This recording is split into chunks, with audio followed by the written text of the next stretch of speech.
I'm going to be going over a brief summary of the state of cryptocurrencies in the U.S. and kind of talking about regulations and also kind of where you should be looking in terms of not just how you're positioning your ICOs, but also how you should be looking at the regulatory framework of what the next 12 months are. Obviously, the disclaimer, these are my opinions. These are not the opinions of CG Blockchain or the blockchain terminal. So globally, let's kind of talk about what's going on right now. Inside of the market today, we've got 1,400 plus cryptos that are trading at a variety of different velocities in a variety of different markets. And what we've done over the course of the past year, there's a typo in there, is that we've moved into a market that is almost $1 trillion globally. If you look at what McAfee and a bunch of other folks are saying right now, we're expected to move into a $2 trillion market by the end of this year. And currently with Bitcoin's price today, we're pretty much on track to not only exceed that, but to see Bitcoin move towards $1 million price in the early 2020s. And so this is something that everyone should be paying a little bit more attention to. In addition to which, we're moving away from the Wild West of what things were inside of 2017 into an arena where we're dealing with a lot more regulation. And what I like to really allude this to is think about where we are today in terms of 3 different decades mixed together. We've got the monetary instrument creation of the 1920s. We've got the capability to build hedge funds very much like we did in the early 1970s. And we're tying that together with the technology capability of what we had in 1996. So it's a high velocity environment. And in addition to it being a high velocity environment, we've got a number of players that are coming into the space or looking at the space from very different perspectives. If you look at what happened last year with Jamie Dimon, okay, he made a couple of comments and basically knocked the crypto market, and then they swooped in and bought a position. Now, what's happened since then is that there's a class action lawsuit against JP Morgan that was just launched last week. Inside of the arena that we live in terms of crypto compliance and the just general asset capability understanding of the marketplace, we're looking at something where about 3 weeks in our world is literally about a year in any other traditional world, in any other traditional financial market. And it's because the changes are happening in between multiple countries on a very rapid pace.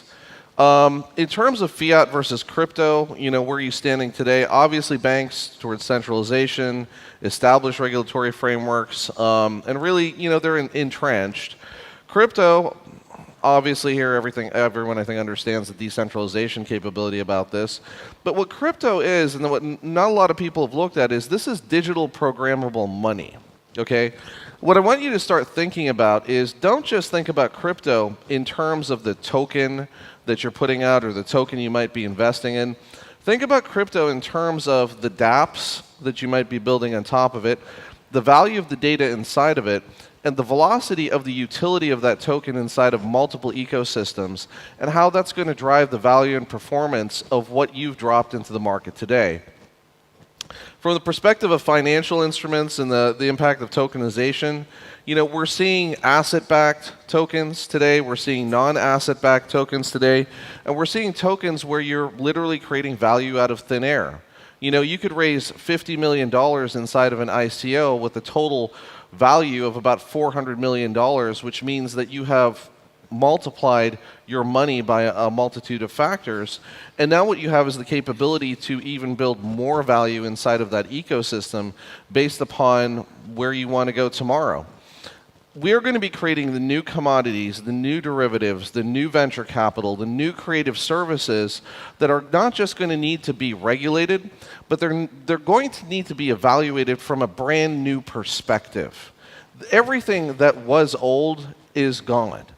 Everything that is now is the new.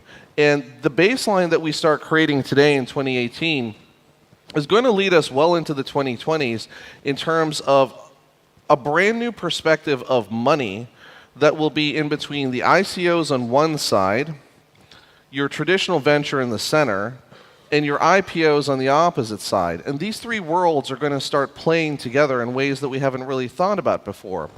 From a regulatory framework standpoint, that makes things complicated. You have institutions on the one side, and you have the non-institutions on the other. The way that I like to look at the world is like if you imagine a rectangle like this, over here is Wall Street, and over here is what I call Burning Man Wall Street, okay? And what you want to think about that is that you have had a bunch of folks who are not traditional investors who bought Bitcoin at 14 cents, who bought Ethereum at 10 bucks, who are now running $100 million, if not billion-dollar portfolios, and their perspectives on investing, on operations, on what they want to do with this money are diametrically opposed to what you have from Wall Street. Your traditional Wall Streeters are looking for arbitrage, they're looking to build value. The Burning Man folks are looking at, did they fulfill their mandate? What is the opportunity to build social good? What is the opportunity to give corporate giving capital? And what is the opportunity to actually make sure that these tokens, these ICOs, fulfill a longer-term mandate? So how do you regulate those types of things? That's what becomes very questionable. And everyone's looking to the United States to really lead. The Trump administration and to the north, the Trudeau administration, have been very, very open in terms of saying a couple of things. They want to see this market start to develop and to build its own rules. And to that end, the institutional acceptance is something that we're going to need to start partnering to develop, okay? We've got new digital asset classes that companies need to define, and at the same point in time, industries need to figure out how they want to manage their exposure. If you think about this from the insurance perspective today, how do you insure a crypto? Can you insure a crypto? Is it requisite for you to insure a crypto? What you may want to look at is creation of a new class of bonds based upon cryptocurrencies to leverage the insurance of these new digital assets that you have inside of a new portfolio that you might have just created. You have to look at your investment processes. Right now, how are you even evaluating the tokens that you invest in today?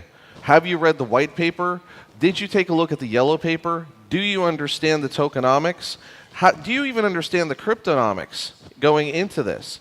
If you haven't set the baseline to look at those four things, maybe you're just not addressing things in a manner and fashion of how you should be doing your analysis, okay? And trust and reliability in the throughput of crypto needs to be something that becomes tantamount and part of everyone's language on a daily basis. Trust. The implicit trust of crypto is something that we need to build across communities. Now that's going to come through things like Miko Matsumura's ICO Governance Foundation. That's going to come through some of the other folks that I've run into here that are working on compliance-based organizations. But it's also going to come through us working with each other in an organic fashion to realize that more wealth, more value can be generated by collaborating than by working in silos the way that traditional finance is operated. And then confidence in the challenges of integrating with the blockchain. Think about this way, okay? You've got certain products that were forked from the Bitcoin blockchain like Digibyte that are trading at, about 5 cents, but they have the best technological proof case that are out there. You have weird financial tokens like Pepe Cash that are the best technological proof of utility. But these are things that delve into weird miasmas of the underbelly of the internet that you might not want to touch. But at the same point in time, think about that one. Pepe Cash went from 1/10,000th of a cent to 10 cents. So someone who had $1,000 in that is now a millionaire, okay? Look at Dogecoin. Dogecoin went to a $2 billion valuation. Dogecoin was something that was originally created as a lark and was used to fund the bobsled team of Jamaica to go to the Olympics. But now it's made itself into an institutional capital vehicle that we really have to take seriously. Sorry, just wanted to flip this. And so that gets me into what are the regulatory bodies talking about. So I've traveled around the world and I've talked to a bunch of folks. I've been meeting with the regulators here. In the United States, we've got differing perspectives. And I think across the globe, you've got differing perspectives. Is it a security? Is it a currency? Is it a commodity? Is it none of the above? Is it an actual utility? What is it classified as based upon where you're domiciled and where your domiciled company interacts with the other entities where you get investment from or you are planning on trading your tokens? What are the tax ramifications on those tokens based upon how you have yourself organized and set up? If you're a Cayman entity, if you're a Singaporean entity, if you're in the Isle of Man, if you're in Gibraltar, if you're in Malta, you have major capabilities to do tax abatement where your tax is potentially zero. But if you consider this from the perspective of these two gentlemen here, okay, is it a commodity? Is it a security? If you are funging your tokens, you might be responsible for 40% tax the same way you are on a stock. These are things that we don't just need to start thinking about. These are things that we need to start planning and building mitigation strategies for today that allow us to build the wealth generation and industry generation capabilities of tomorrow. Now, this is what's real interesting to me. If you think back to, how many, just show of hands, remember the pre-Euro Europe? Okay, you know, walking around with a whole bunch of different currencies in your wallet, going country to country, that sort of thing. Like, I'm going to be in Amsterdam for lunch, might go to Munich for dinner, for a meeting. Have to have multiple currencies there. Think back to probably around the 1880s, okay? Maybe a little earlier than that. In America, what we had was a system, before we had our Fed, which was standardized under Chase, we had a series of banks on a state-by-state basis that had different instruments, okay? So you could have a Chicago dollar and go to New York and they'd be like, hello, Mr. Chicago or Miss Chicago. Thank you for your Chicago dollar, but that's only worth 50 cents here. You have a New York dollar and you could go to Illinois and that would be worth 2 Illinois dollars. That's the state of crypto today in terms of considering where things are going. And it's not just this on an international basis. It's going to be this way in the United States, okay? Take just regulatory decisions and legal precedents that are coming down the pipe. Arizona has started a process by which they are going to try and become a crypto-free state. Wyoming passed 5 laws. There's an organization called DATA. If you haven't heard of them, grab me after this. I'll put you in touch with them. They're involved with most of the lobbying and bill writing in the United States right now in terms of how we can keep things in terms of a crypto-free country, all right? But then you also have Nevada, and Delaware is not on here because this is how fast stuff is moving.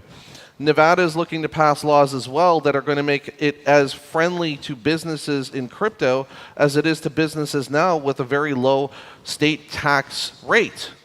And Delaware is going to hop into the business too. Do you know why? Because Delaware, for the longest period of time, is where everyone from all around the world and across the United States came to create their corporations, their LPs, their LLCs in the United States.